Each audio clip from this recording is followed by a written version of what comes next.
구독자분께서 모텔을 반값에 경매로 낙찰을 받았습니다. 그런데 문제가 생겼어요. 이거 웃으면 안 되는데 이렇게 모든 곳에 락카를 다 뿌려놓고 갔습니다. 건질 수 있는 물건이 하나도 없게 모든 곳에 락카를 다 뿌려놓고 갔어요. 에어컨 같은 경우에는 아예 사용을 못하도록 이렇게 뜯어놓고 아예 부셔놓고 갔습니다. 더 대박인 게 뭔지 아세요? 수도관을 잘라놓고 가가지고 물이 계속 새고 있었던 거예요. 물이 샌 걸 빨리 발견하면 다행인데 명도 소송 중이니까 들어가지 못하잖아요. 그 물이 새다 아래층까지 흘러나오는 모습을 보고 일단 문을 따고 들어가서 봤더니 그렇게 수도관을 잘라놓고 간 거더라고요. 이뿐만이 아니라 모텔을 경매로 사는 건 상당히 어려움이 많이 있습니다. 이 세 가지를 몰라서 경매로 낙찰 받았지만 오히려 손해를 보시는 경우가 많이 있습니다. 첫 번째로는 대출에 문제가 있습니다. 경매로 모텔을 사면 대출이 안 나와요. 경락자금 대출이 나오는데 무슨 소리냐 라고 하실 수 있는데 경락자금 대출은 나오죠. 그런데 시설자금 대출이 한 푼도 안 나옵니다. 자, 20억짜리 모텔을 사는데 경매로 나와가지고 이 절반 가격인 10억에 낙찰을 받았다라고 해볼게요. 20억짜리를 10억에 낙찰 받았다라는 건 거의 대부분 리모델링을 해야 되는 상황이란 말이에요. 그러면 대충 한 5억 정도 리모델링 비가 들어갑니다. 그러면 한 15억 정도가 총 사업비로 들어가는 거죠. 10억의 경매를 받았을 때 90%, 최대 90%인 9억이 대출이 나와요. 그래서 1억만 가지고도 모텔을 낙찰 받을 수가 있죠. 문제는 나머지 5억, 이 인테리어 자금 5억을 전부 내 돈으로 해야 된다는 거예요. 원래는 시설자금 대출이 나왔거든요. 그런데 부동산 경기가 침체가 되고 PF 대출 쪽에 문제가 많이 생기다 보니까 은행이 이제 보수적으로 시설자금 대출을 안 해주게 됐고 결국 시설자금은 본인 돈으로 직접 해야 된다라는 기조인 거죠. 그럼 총 얼마가 들어가는 거죠? 6억이 들어갑니다. 나는 1억만 가지고 모텔을 경매로 살 생각을 해서 샀는데 5억이나 더 들어가는 상황이 되는 거죠. 그럼 뭐 매매는 다르냐? 매매는 좀 달라요. 매매 같은 경우에는 시설자금 대출까지도 대출을 받을 수 있도록 하는 방법들이 있어요. 예를 들어서 비교를 해보자면 비교가 편하기 위해서 똑같이 그냥 20억짜리를 10억에 산다고 해볼게요. 자, 20억짜리를 똑같이 10억에 사고 여기에 5억의 인테리어 비용을 들여서 총 15억의 사업비가 들어간다라고 하면 이 15억의 최대 80%인 12억이 대출이 나올 수 있단 말이에요. 그러면 난 15억 중에 12억 대출을 받을 수 있는 거니까 내 돈은 3억만 가지고 할 수가 있는 거죠. 물론 전제 조건은 이 15억의 금액이 감정가보다 낮아야 된다라는 전제 조건이 있긴 하지만 어찌됐든 이론상 여기는 6억이 들어가고 여기는 3억이 들어가는 똑같은 금액에 산다고 하더라도 경매로 받을 경우에는 자기 자본금이 훨씬 더 많이 들어갑니다. 이런 점을 모르고 그냥 일단 경매로 사놓고 시설자금 대출이 나오겠지, 또 누군가의 그 시설자금 대출 나와요 라는 그 말을 믿고 덜컥 경매로 받은 다음에 대출을 내러 가면은 안 된다는 거죠. 그래서 곤란해진 상황들이 있습니다. 내가 모텔을 경매로 사겠다라고 생각하시는 분들은 반드시 이 점을 따져보시고 해보시면 좋을 것 같고요. 두 번째 문제는 허위 유치권입니다. 경매 같은 경우에 대부분 유치권, 불법 점유, 경매로 물건을 산다고 했을 때 공통적으로 따라다니는 그런 문제이긴 하지만 이 모텔 같은 경우에는 이 경우가 좀 더 심해요. 왜냐하면 우리가 아파트 같은 경우에 경매로 나왔다고 하면은 점유자가 그곳에 있는 임차인 또는 원래 그 소유주가 버티고 있을 이유가 그다지 별로 없어요. 그냥 차라리 옥신각신 싸우느니 이사비 적당히 좀 받고 빨리 이사를 가버리는 게 마음 편하단 말이죠. 근데 숙박업은, 모텔은 그렇지가 않습니다. 왜냐면 임차인의 경우 본인이 임차를 하고 있었던 건물이 경매에 나왔다는 사실을 알면 그 즉시 임대료를 안 냅니다. 당연하죠. 왜? 본인의 보증금이 떼이게 생겼으니까. 적어도 한 2억에서 5억 사이에 보증금을 냈을 건데 이 돈이 떼이게 생겼으니까 당연히 임대료를 안 냅니다. 임대료가 적지 않아요. 적게는 수백만 원에서 많게는 1,000만 원, 2,000만 원까지도 임대료가 되거든요. 임대료가 1,000만 원만 된다고 하더라도 1년 버티면 1억 2천, 2년 버티면 2억 4천을 그냥 손해를 메꿀 수가 있는 거예요. 나가면 안 되죠. 최대한 오래 버티는 게 무조건 이득이니까. 그러니까 뭐 불법 유치권이라던가 불법 점유를 모든 수단과 방법을 가리지 않고 계속 하는 거죠. 건물주여도 마찬가지예요. 경매로 넘어가면 사실상 내 원금은 회수하기가 거의 불가능한 상황일 거란 말이에요. 그럼 이 상황에서 가장 이득을 취할 수 있는 방법은 뭐냐? 계속 여기를 점유하면서 영업을 하는 거예요. 어쨌든 이자를 계속 안 내고 있으니까 전보다는 수익률이 훨씬 나아졌을 거고, 그렇기 때문에 계속 점유를 할 이유가 있는 거죠. 임차인이 점유를 하고 있든 건물주가 점유를 하고 있든 간에 버티면 버틸수록 이득이기 때문에 웬만한 모텔 건물은 다 점유자가 있다라고 생각을 하시면 됩니다. 여기서의 핵심은 명도일 거잖아요. 명도의 기간.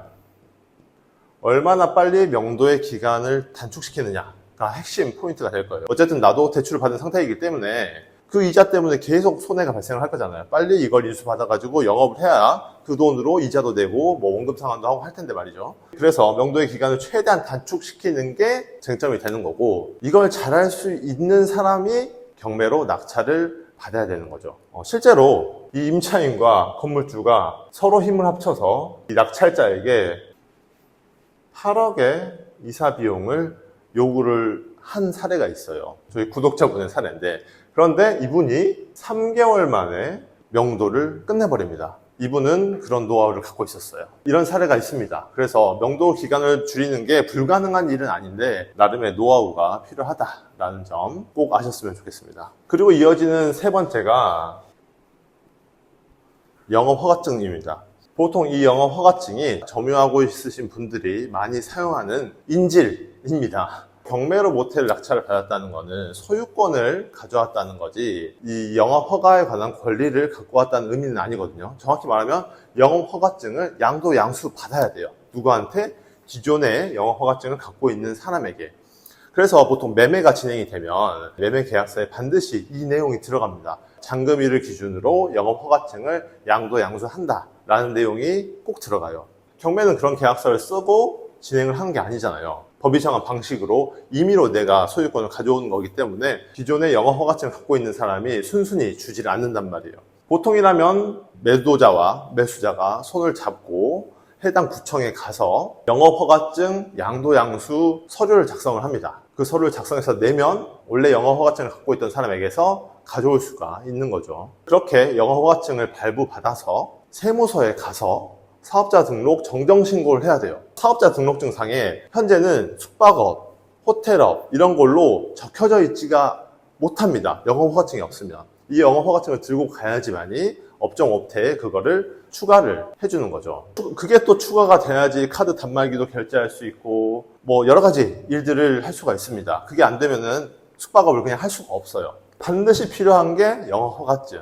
근데 점유자 이 영업허가증을 당연히 주지 않으려고 하고, 그럼 그냥 말소를 해버리고 신규 신청을 하면 되는 거 아니냐 라고 생각할 수 있는데 이게 또 그렇지가 않습니다. 왜냐하면 기존에 이 영업허가증을 받았을 때 건물이 10년 전에 지어진 건물이다 라고 하면, 예를 들어서 2014년에 지어진 건물이다 라고 하면 2014년 기준 소방법, 건축법 등으로 이 건물이 영업허가증이 나온 거란 말이에요. 근데 이걸 말소를 해버리고 2024년 기준으로 이 건물을 영업허가증을 받겠다라고 하면 2024년 기준 소방법과 건축법에 따라서 통과가 돼야 된단 말이에요. 근데 소방법과 건축법은 계속 해년마다 까다로워져요. 즉 스프링클러를 원래 설치 안 해도 됐었던 건물인데 이제는 신규 허가를 내려면 스프링클러를 설치해야 됩니다 라는 상황이 돼버린다는 거죠. 이렇게 되면 당연히 공사 비용이 높아지고 차라리 영업허가증을 돈 주고 사와버리는 게 나은 선택이 아닌가 라는 생각을 하게 된다는 거죠. 이걸 기존의 점유자들이 알고 있기 때문에 이 영업허가증을 인질로 이제 협상을 하려고 하는 거죠. 그럼 이 영업허가증을 받으려면 뭐 상대방이 10억을 요구하면 10억 줘야 되고 20억 요구하면 20억 줘야 되냐? 또 그렇지는 않습니다. 그렇지는 않은 다른 방법들이 있어요. 제가 담양에 있는 모텔을 샀을 때 그때도 이 영업허가증 이슈가 있었습니다. 그때 기존의 건물주가 이 영업허가증을 순순히 안 줘서 제가 다른 방법으로 해서 이 영업허가증을 받았던 그런 적이 있어요. 그래서 그 방법으로 하면 방법이 있긴 있습니다. 아무튼 정리를 해보자면 경매로 모텔을 낙찰 받는 게 어려운 이유 중에 하나가 첫 번째로는 대출이 안 나온다. 경락자금 대출은 나오지만 시설자금 대출이 안 나온다 라는 점이고, 두 번째로는 명도에 굉장히 시간이 오래 끌린다. 작정하고 버틴다 라는 점이고, 세 번째로는 영허가증을 양도받으려면 또 별도로 협상을 잘 해야 된다. 아니면 다른 방법을 써야 된다.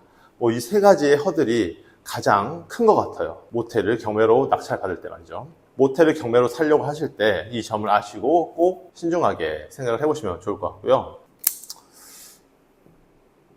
여러분들에게 이 돈의 의미가 어떤 건가요? 저 같은 경우에는 돈은 세상에서 가장 쉽게 어떤 문제를 해결할 수 있는 수단이라고 생각을 해요. 그러니까 내 아들이 공부를 못해? 그 공부 못하는 걸 쉽게 해결하기 위해서 수백만 원, 수천만 원의 고액 과외를 붙이면 문제 해결이 좀 더 쉬운 거죠. 만약 아내랑 싸웠는데 기분을 풀어주고 싶어. 그럼 비싼 선물을 사가면 아무래도 문제 해결이 쉽습니다. 내가 아픈 경우에도 돈 주고 병원 가면 가장 빠르게 문제 해결을 할 수 있죠. 근데 사업은 모든 문제를 돈으로 해결하려고 하면 안 되는 것 같더라고요. 유치권을 행사해?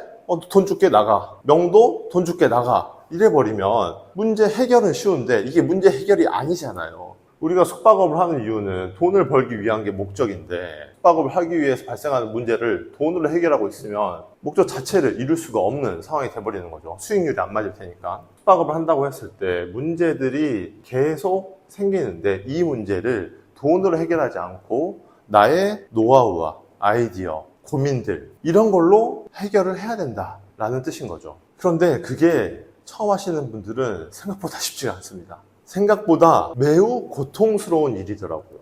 어떤 정도로 고통스럽냐면, 내가 돈만 주면 아팠을 때 병원 가서 쉽게 고칠 수 있는 병을 직접 약초에 대한 공부를 하고 직접 산에 올라가서 그 약초를 캐서 병을 낫게 하는 것과 다름없는 거예요. 얼마나 비효율적이고 얼마나 귀찮고 힘든 일이겠어요. 그런데 한편으로는 이게 또 장점이 있더라고요. 사람이 돈이 넉넉하면 모든 문제를 돈으로 해결하려는 경향이 생기잖아요. 아무래도 그게 더 편하니까. 저는 이제 모텔을 셀프 인테리어해서 서정적인 호텔로 만들었는데, 제가 돈이 넉넉했으면 과연 그걸 셀프 인테리어 했을까? 솔직히 안 했을 것 같아요. 돈 주고 맡겼을 것 같아요. 셀프 인테리어 하는 내내 그런 생각했어요. 돈 주고 맡겼다면 얼마나 편했을까. 액자를 조립하는 순간에도, 의자를 만들기 위해서 테스트하고 엉덩방아 찍고 뭐 그런 순간에도 이거 돈 주고 맡기면 얼마나 좋을까. 매 순간 그런 생각이 들었어요. 그런데 결과적으로 그 과정을 다 지내고 나니까 얻어진 것도 많고 경험한 것도 많고 또 노하우라는 것도 생기고 하더라고요. 마치 병원비가 없어서 내가 약초를 캐러 산으로 올라갔더니 약초에 대한 지식도 알게 되고 등산도 잘하게 되고, 등산을 자주 하다 보니 건강해져 버린 그런 느낌? 저의 구독자 그리고 수강생 분들 중에 이제 막 숙박업을 시작하시는 분들이 있는데, 그분들을 옆에서 지켜보면 많이 고통스러워 하시는 것 같더라고요. 많이 스트레스 받아 하시더라고요. 정말 고민해야 될 것도 많고 결정해야 될 것도 많고 아이디어를 짜내야 되는 것도 많고, 그걸 실행하고 다시 정정하고, 이런 과정들의 반복이다 보니까 스트레스가 생기는 거죠. 숙박업을 한다는 건 그 모든 과정을 마주한다는 거고, 숙박업을 시작하신 모든 분들이 그런 점들을 아시고 인지하시고 시작을 하시면 좋지 않을까 싶어서 이런 얘기를 해봤습니다. 영상이 도움이 되셨다면 구독과 좋아요 부탁드리고요. 오늘도 좋은 하루 되세요. 감사합니다.